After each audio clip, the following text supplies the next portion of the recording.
क्योंकि वो संभाल रहा है और वो संभालेगा, हमारे संभलने से नहीं। हमें अपना कर्म संभालना है बस।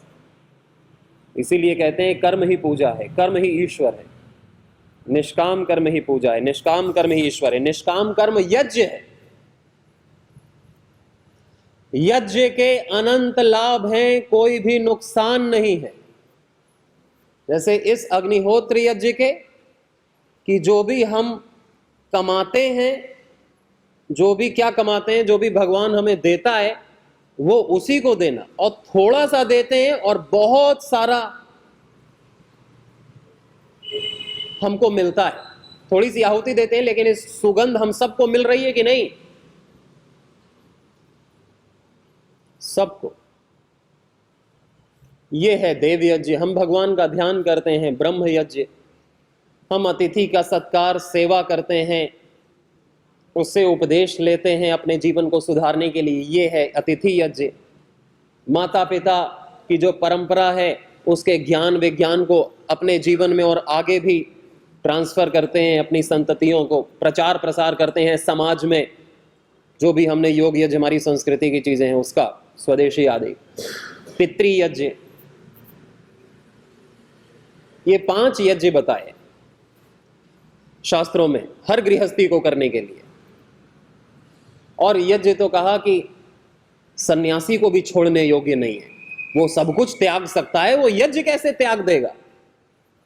वो योग कैसे त्याग देगा?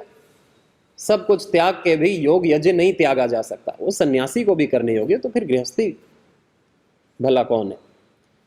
देव यज्ञ, ब्रह्म यज्ञ, पितृ यज्ञ, अतिथि यज्ञ, और 5वां है बलि वैश्व देव यज्ञ। बलि वैश्व देव यज्ञ यानी कि प्रकृति यज्ञ, कि इस को एग्जिस्टेंस में जो हमारे साथ जी रहे हैं उनका भी ख्याल रखना, दूसरों के प्रति भी सद्भाव, दूसरों की भी सहायता, केवल मनुष्यों की नहीं, पेड़ पौधों की भी, मिट्टी की भी, पशु पक्षियों के भी, वनस्पतियों के भी वृक्षारोपण करना। क्योंकि हमने बहुत सारी लकड़ी का प्रयोग किया है, बहुत सारे ईंधन का प्रयोग किया है, बहुत सारे प्लास्टिक का प्रयोग किया है, और ये सब जो हम पहन रहे हैं इसमें भी तो कितना प्रदूषण हुआ है बनाने में, कितना दोहन हुआ है हमारे घर बनाने में, हमारे जो भी प्रोडक्ट्स हैं उसको बनाने में, कितना प्रदूषण मेरी वजह से हुआ है। तो मैं कुछ तो करूं वातावरण को शुद्ध करने के लिए। यज्ञ या वृक्षारोपण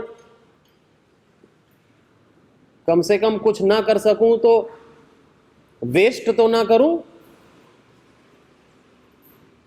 प्रदूषण तो ना फैलाऊं, खा करके इधर उधर फेंक दिया, पन्नी को, पॉलीथीन को कहीं भी अच्छी जगह डंप नहीं किया, पानी भी वेस्ट कर रहे, खाना भी वेस्ट कर रहे, तो पाप है। फिर कहते हैं दुख क्यों है जीवन में? इन्हीं सबके कारण से दुख है, और काय से दुख होता है?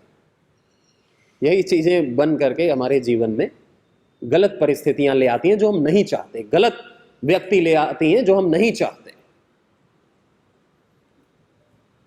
हम गलत चीज के संवाहक ना बने, आसुरीय काम ना करें। आसुरी काम है खूब खाना और खाने को ऐसे ही व्यर्थ कर देना, चीजों को वेस्ट करना, काटना, फाड़ना, मांसाहार, पेड़ गिरा दिए, ये वो कभी लगाए नहीं, ये सब आसुरी काम है। तो हम आसुरीय लोगों के प्रिय हो जाते हैं क्योंकि हम उनका काम कर रहे हैं।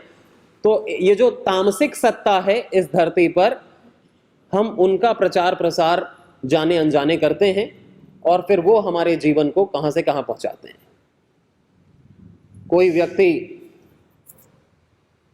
चोरी करने का निमित्त बनाया जाएगा, कोई व्यक्ति हत्या करने का निमित्त बनाया जाएगा, कोई व्यक्ति व्यभिचार करने का निमित्त बनाया जाएगा। क्यों? क्योंकि हमारा स्वभाव वैसा है, और वो गलत शक्तियां हमको यूज करेंगी गलत काम दुनिया में करने के लिए। हमारा प्रयोग किया जाएगा, गलत काम हमसे करवा लिया जाएगा, क्योंकि गलत काम तो रहना ही है। ये थोड़ी पूरी धरती हमेशा एकदम सही हो जाएगी, गलत काम करने वाले रहेंगे। हमसे ना करवाया जाए। तो हमको देव सत्ता में आना है। देव सत्ता के लिए दैवीय स्वभाव हमारे अंदर जरूरी है। हमारा स्वभाव अच्छा हो जाता है तो देवता हमसे बड़े बड़े काम कराता है, अच्छे चीज का निमित्त बनाता है। फिर वो चोरी चकारी का निमित्त हमें नहीं बनाएगा, क्योंकि वो तो असुर बना रहे हैं। आसुरी स्वभाव हमें नहीं है। आसुरी स्वभाव हुआ तो असुर हमको कार्यकर्ता की तरह प्रयोग करेगा, वो अदृश्य आसुरी शक्ति, नकारात्मक शक्ति।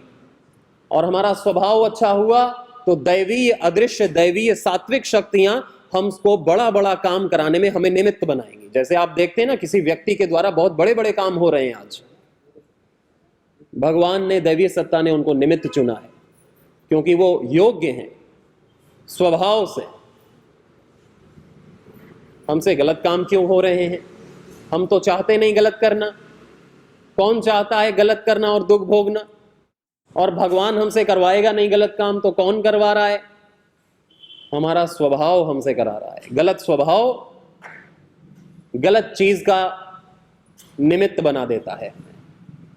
हमारा स्वभाव गलत होगा तो हम आसुरीय शक्तियों के निमित्त बन जाएंगे।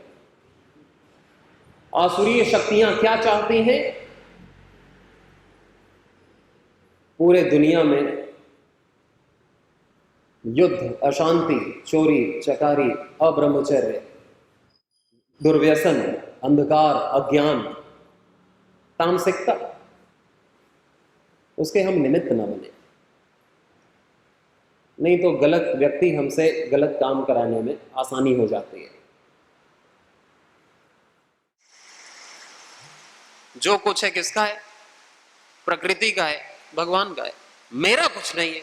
ये शरीर भी मेरा नहीं है। मेरा होता तो मेरा रहता। ना चाहता हूं तब भी बूढ़ा हो रहा है, ना चाहूंगा तो भी मरेगा। ये मन भी तो मेरा नहीं है, ये सांस भी मेरी नहीं है। नहीं तो मेरे चाहने पर ये चलती रहती, लेकिन मैं कितना भी चाहूंगा ये रुकेगी। इस धरती पर मेरा कुछ नहीं है और मेरे लिए भी कुछ नहीं है। जिसे मैं अपना मानता हूं वो भी मेरा नहीं है और मेरे लिए नहीं है। वो सब उसी के लिए। तेरा तुझको अर्पण क्या लागे मेरा, ये हम बोलते हैं, इसे जीना है। ये बोलने की जरूरत ही नहीं। त्वमेव माता च पिता तुम, ये मानना है, फिर बोलने की जरूरत नहीं। बोलते इसीलिए कि यही चीजें याद रहें। हमारा ध्यान कहीं रहता है, हम बोलते हैं। सत्संग का कोई महत्व नहीं है यदि हमने उसका संग ना किया अपने व्यवहार में। तो केवल सुनने से पुण्य मिलता है क्या? करने से मिलता है। केवल देखने से पुण्य मिलता है कि कोई पुण्य कर रहा है, हम देख रहे हैं बैठे बैठे। कोई यज्ञ कर रहा है, हम देख रहे हैं। हाँ, हमें स्वास्थ्य का लाभ तो मिलेगा, ये हमारे पुण्य नहीं बढ़ेंगे। पुण्य जब बढ़ेंगे जब हम करेंगे, और दूसरों से कराएंगे तो और 10 गुना बढ़ेंगे। हम योग करेंगे तब लाभ होगा। किसी को योग कपालभाति करते करते मैं देखता रहूं, मेरे रोग ठीक हो जाएंगे। मुझे करना पड़े तब मेरे पुण्य बढ़ेंगे और मेरा रोग ठीक होगा। खुद करने से तो पुण्य नहीं बढ़ेगा, दूसरों को कराने से पुण्य बढ़ता है। दूसरों को सुख देने से पुण्य बढ़ता है और दूसरों को दुख देने से पाप बढ़ता है। परोपकार आए पुण्य आए, पाप आए परपीडनम। सारे ग्रंथों का ये सार है। परोपकार आए पुण्य आए, पुण्य के लिए परोपकार करो। पाप आए परपीडनम, और पाप के लिए दूसरों को पीड़ा दो। पाप के लिए, दुख के लिए, चाहे शरीर से दो या मन से दो, या कोई कर रहा हो तो उसमें मजे लो। 3 प्रकार के पाप हैं। या तो हम खुद करें, या हम दूसरों से कराएं, या कहीं हो रहा हो और उसमें रस लें कि हाँ सही हो रहा है। 3 प्रकार के, मन वाणी कर्म से। तो केवल यज्ञ करने से भी पुण्य होता है, क्योंकि हम इससे दूसरों का भी, अपना तो लाभ हो रहा है जिसमें सबका लाभ हो रहा है, उससे हमारे पुण्य बढ़ते हैं। लेकिन योग अभ्यास करने से हमारा कल्याण होगा, लेकिन पूरी तरह कब होगा? जब हम इसका और आगे प्रचार प्रसार इस ऋषि विद्या का करेंगे, तो हम ऋषि ऋण से, पितृ ऋण से मुक्त हो जाएंगे। हम ऋणी होकर के जीवन ना जिए। हम अपना कुछ मानेंगे ही नहीं तो ऋण ही नहीं होगा अपने पास। अपना मान करके जी रहे हैं तो ऋणी है। हम आज ऋण से मुक्त हो सकते हैं। यदि हम अपना कुछ ना माने तो फिर काहे का ऋण? ज्ञान भी मेरा नहीं, मैं सब संसार का है और इसी के लिए मुझे करना है अपने कर्तव्य। तो ऋण से मुक्ति हो जाती है, उसी को मुक्ति कहते हैं, जो स्वाधीन होकर के जीता है, जिसे किसी से कुछ नहीं चाहिए, जो स्वतंत्र है, किसी का परतंत्र नहीं, जिसे किसी से कुछ नहीं चाहिए, सुख भी नहीं, शाबाशी भी नहीं, धन भी नहीं। अपना संभालो, मैं और दे दूं वो बताओ मुझसे क्या चाहिए, मैं दूंगा तुम्हें, तुमसे कुछ नहीं चाहिए। वो व्यक्ति मुक्त है, उस व्यक्ति को कोई दुखी नहीं कर सकता। लेकिन अगर सुख की अपेक्षा है तो दुख उसी को होता है, सम्मान की अपेक्षा है तो अपमान उसी को लगता है, चोट लगती है। सुख दुख एक ही सिक्के के दो पहलू। मुक्त होंगे तो दोनों से मुक्त होना पड़ेगा। ये नहीं सुख सुख मिले और दुख दुख ना मिले। भोजन का सुख तभी मिलता है जब भूखे रहने का दुख मिलता है, तब। और जितना भूखे रहने का दुख होगा उतना भोजन का सुख मिलेगा। सुख को भोगने के लिए दुख का होना जरूरी है, सुबह होने के लिए रात का होना जरूरी है, विपरीत का होना जरूरी है। हम विपरीत को त्याग देंगे तो विपरीत भी नहीं मिलेगा, है ना? बच्चा नहीं है तब तो मां बाप होने का फिर सुख मिलता है ज्यादा। धन नहीं है, निर्धनता का दुख है, तो धनवान होने का सुख मिलता है। धन नहीं है, भिखारी है, 100 रुपए भी पड़े मिल गए तो उसे कितना सुख होता है, जिसके पास पहले ही बहुत सारा धन है। सुखी व्यक्ति दुखी हो सकता है, सुखी व्यक्ति सुखी नहीं हो सकता। सुखी व्यक्ति को सुखी होना चाहिए तो फिर उसे पहले दुखी होना चाहिए, फिर सुख। तो ये सुख दुख सुख दुख सुख दुख, सुख दुख के ग्राउंड पे खड़ा होता है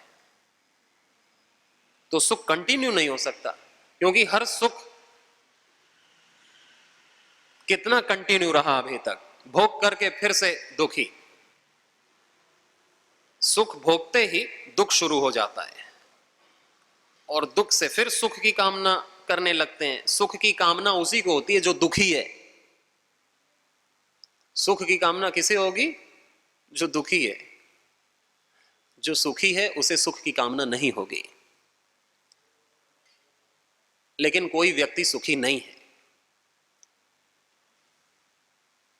कोई तन दुखी, कोई मन दुखी, जीवन मरण उदास, थोड़े थोड़े सब दुखी, सुखी राम के दास। जो आनंद में है उसको सुख की कामना नहीं है, नहीं तो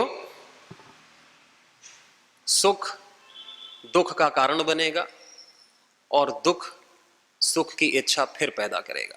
ऐसे ही सुख दुख में जीवन चलता है। इससे ऊपर उठना ही मनुष्यत्व है, मानवता है, देवत्व है, कि दुख हमें चोट ना पहुंचा सके। वो कब नहीं पहुंचाएगा? जब सुख की कामना छूट जाएगी, तब दुख अफेक्ट नहीं करेगा। जब सुख अफेक्ट नहीं करेगा, सुख अफेक्ट करता है तो दुख भी अफेक्ट करेगा। जिस तीव्रता से सुख अफेक्ट करता है उस तीव्रता से दुख का अफेक्ट होना निश्चित है, इंडिस्पेंसिबल है। इस प्रकार हमारा जीवन योगमय हो, योग सेवामय हो, यज्ञमय हो, और यज्ञ का दिव्य फल मिलता है। यज्ञ का कैसा फल मिलेगा? दिव्य फल। दिव्य फल क्या होता है? शुद्ध बुद्धि, जिससे जीवन कहां से कहां पहुंच जाएगा। हम स्वयं ही ईश्वरत्व की ओर, ऋषित्व की ओर, संतत्व की ओर, ब्रह्मत्व की ओर बढ़ जाएंगे। ये दिव्य फल मिलता है। छोटे मोटे फल तो ये छोटे मोटे कर्मों से मिलते हैं, सकाम कर्मों से, गाड़ी घोड़ा आदि, पद प्रतिष्ठा आदि सकाम कर्मों से ये सारी चीजें मिलती हैं। निष्काम कर्म से क्या मिलता है? निष्काम कर्म से ईश्वर मिलता है। निष्काम कर्म से ईश्वर की विभूति दिव्यता मिलती है। निष्काम कर्म से ईश्वर की भक्ति मिलती है। निष्काम कर्म से असत का बुद्धि से त्याग हो जाता है, बुरे बुरे विचार कर्म स्वभाव का। निष्काम कर्म से शुद्ध बुद्धि हो जाती है। निष्काम कर्म से हम अपने स्वरूप में प्रतिष्ठित हो जाते हैं। निष्काम कर्म से हम निरअहंकार निरअभिमान परम उदार प्रेमी बन जाते हैं। ये दिव्य फल है, ये निष्काम कर्म से ही हो सकता है। सकाम कर्मों से तो जिसकी कामना की है वही मिलेगा, और हमारे अंदर कामनाएं छोटी मोटी होती हैं तो वो चीजें मिलती हैं और वो नष्ट होती हैं। उनके लिए जिया तो जीना व्यर्थ है, वो चीजें अपने आप मिलेंगी। कामना नहीं किया तो भी उनको मिलना ही मिलना है, वो फिक्स्ड है, और कर्म करेंगे तो मिलेंगी। औकात से कम भी नहीं मिलेंगी और ज्यादा भी नहीं मिलेंगी। चिंता व्यर्थ है। चिंता करना तो भगवान की, अपने कर्मों की, कि मुझसे अच्छे कर्म नहीं हो रहे, मुझसे बुरे कर्म क्यों हो रहे हैं, इसकी चिंता करना। दूसरे के कर्मों की नहीं, अपनी चिंता करना। और हर वो कर्म यज्ञ बन जाता है जो हम निष्काम निस्वार्थ होकर के करते हैं। हर वो कर्म यज्ञ बन जाता है। हर वो कर्म हमको दिव्य फल देने वाला बन जाएगा यदि हम निष्काम और निस्वार्थ होकर के कर रहे हैं। तो हमारा चलना भी, हमारा सांस लेना भी, उठना भी, बैठना भी सब भगवान की पूजा बन जाता है यदि हम अपने लिए नहीं सोच रहे, तो केवल हम निस्वार्थ हो गए हैं। हम सबके लिए सद्भाव प्रीति रखते हैं अपने हृदय में, किसी से कोई अपेक्षा नहीं रखते। तो भगवान ने कहा कि जो यज्ञ नहीं करता है उसका जीवन सूख जाता है, वो व्यर्थ ही जीता है, वो चोर है जो यज्ञ नहीं कर रहा है। यानी कि प्रकृति को लौटा नहीं रहा है, केवल ले रहा है, वो चोर है। और चोर व्यक्ति बुरा जीते जी फंसेगा, मरेगा। तो इसलिए भगवान ने बहुत सारे प्रकार के यज्ञ बताए। ये ज्ञान यज्ञ है, दूसरों को अच्छी बातें बताना से पुण्य तो बढ़ेंगे, अपने आप बढ़ेंगे, बिना सोचे। अपने को ना चाहिए तो भी बढ़ेंगे, अपने को सुख नहीं चाहिए तो भी सुख मिलेगा, और उसी को ज्यादा सुख मिलता है जिसे चाहिए नहीं। और जिसे चाहिए उसको फिर सुख में भी दुख का अनुभव होता है। जिसे चाहिए, असली सुख उसी को मिलता है जिसे सुख नहीं चाहिए। उसी को ज्यादा सुख मिल पाता है वस्तुओं से भी, प्रकृति से भी, जिसे चाहिए नहीं। ये एक विज्ञान है, एक दर्शन है, सत्य दर्शन है, गहरी बात है। तो द्रव्य यज्ञ होता है, हम कुछ दान करते हैं किसी को, तो द्रव्य यज्ञ होता है। अपने अहंकार के लिए, अपने नाम के लिए नहीं, समाज के कल्याण के लिए। हम भोजन दान करें, कोई भी द्रव्य दान करें, हम स्वाध्याय करें तो ज्ञान यज्ञ है, हम प्राणायाम करें तो प्राण यज्ञ है।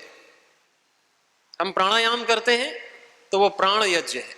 अपाने जुहवती प्राणम प्राणे पानम तथा परे प्राणापान गतिरुद्ध्वा प्राणायाम परायणा। कि हम अपान वायु को प्राण में हवन कर रहे हैं और प्राण वायु को अपान वायु में हवन कर रहे हैं, तो उससे भी हमारे रोग नष्ट होंगे, हमारी बुराइयां, हमारे तामसिक राजसिक विचार भी सब सात्विक हो जाएंगे, और हम अपने स्वरूप का दर्शन कर पाएंगे। योग करना, प्राणायाम करना निष्काम भाव से ये दिव्य फल दिलाता है। यज्ञ करना, दान करना निष्काम भाव से ये दिव्य फल दिलाता है। कुछ भी करना निष्काम भाव से वो दिव्य फल ही दिलाएगा। स्वाध्याय करना, सत्संग करना, सब दिव्य फल दिलाएगा। और यदि केवल अपने सुख, अपने लाभ के लिए कर रहे हैं तो उतना मिल जाएगा, उतना मिलेगा, लेकिन फिर हम दुखी होंगे, घाटे का सौदा है। और हमने दान गलत जगह कर दिया तो वो तामसिक दान है। किसी दारू पीने वाले को, किसी अय्याशी करने वाले को दान किया तो वो तामसिक दान है। उससे हमारा कोई सुख तो नहीं मिलेगा, उससे और वो गलत काम करेगा, उसका हमको पाप लगेगा। हम यज्ञ कर रहे हैं गलत भावना रख करके, हम पूजा कर रहे हैं गलत भावना रख करके, भगवान उसका नाश हो जाए, मर जाए, ये तामसिक है। उसका लाभ भी नहीं है, अपना भी नहीं है, तामसिक है, वो पाप है। हर चीज 3 प्रकार की होती है, सात्विक, राजसिक, तामसिक। हम सत्संग करें कि मेरा नाम हो जाए, मेरा यश हो जाए, ये जो है ये फिर स्वार्थ वाला राजसिक और तामसिक श्रेणी में आता है। उससे दिव्य फल तो दूर की बात है, और अज्ञान ही बढ़ेगा, और अज्ञान हमें दुख दिलाएगा, तामसिक है।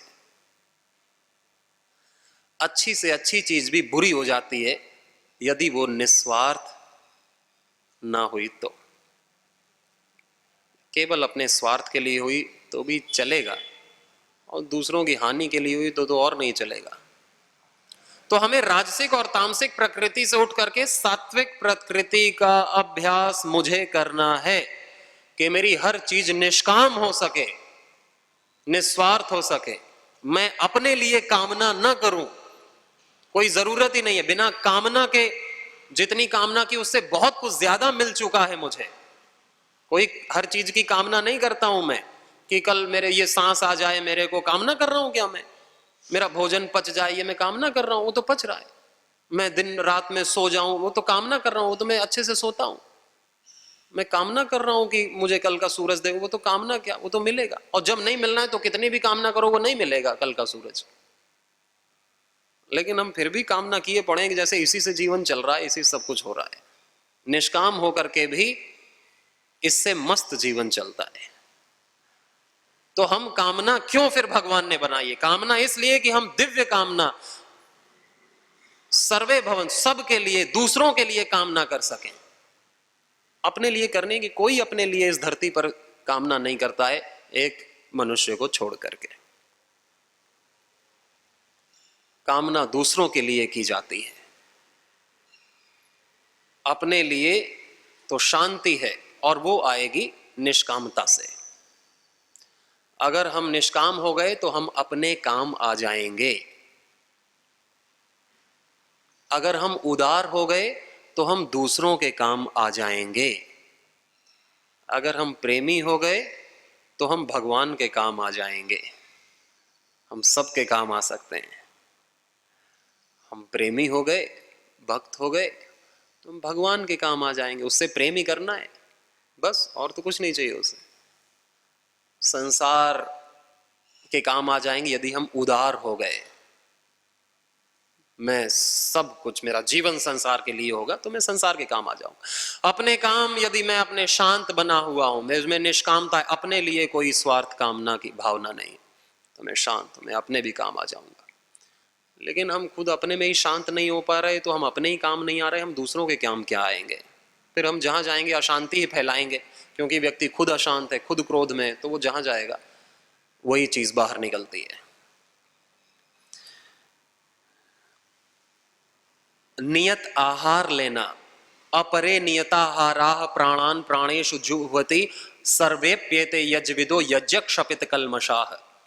प्राणायाम को सबसे बड़ा यज्ञ बताया है कि जो नियत आहार लेकर के संतुलित सात्विक मिताहार करके जो प्राण अपान हवन करते हैं, प्राणायाम करते हैं, वो हर प्रकार के यज्ञ को जानने वाले हैं और हर प्रकार के यज्ञ का लाभ उस योगी को, योग साधक को मिल जाता है।